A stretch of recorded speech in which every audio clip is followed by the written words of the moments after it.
Adani group chairman Gautam ఆదానీపై న్యూయార్క్లో case నమోదైంది. అమెరికాలో నిధుల సేకరణకు భారత అధికారులకు లంచం ఇచ్చారని ఆరోపణలు ఎదుర్కొంటున్నారు.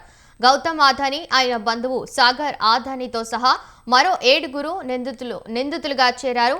భారత ప్రభుత్వంలో అధికారులకు సుమారు $265 మిలియన్ లంచాలు చెల్లించినట్లు ఆరోపణలున్నాయి. 20 ఏళ్లలో $2 బిలియన్ లాభం పొందగల సోలార్ ప్రాజెక్టు కాంట్రాక్ట్ కోసం లంచం ఇచ్చినట్లు చెబుతున్నారు.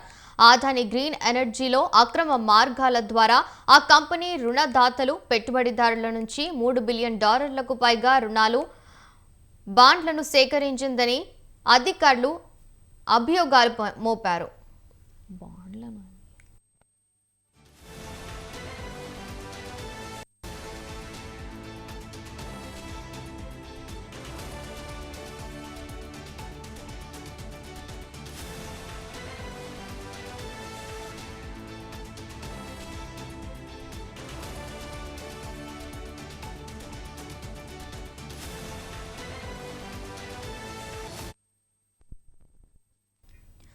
ఆదాని గ్రూప్ చైర్మన్ గౌతమ్ ఆదానీపై న్యూయార్క్లో కేసు నమోదైంది. అమెరికాలో నిధుల సేకరణకు భారత అధికారులకు లంచం ఇచ్చారని ఆరోపణలు ఎదుర్కొంటున్నారు.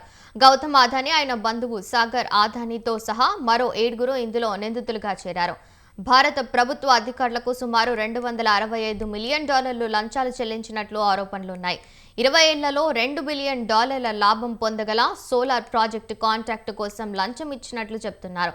ఆదాని గ్రీన్ ఎనర్జీలో అక్రమ మార్గాల ద్వారా ఆ కంపెనీ రుణదాతలు, పెట్టుబడిదారుల నుంచి $3 బిలియన్ పైగా బాండ్లను సేకరించిందని అధికారులు అభియోగాలు మోపారు.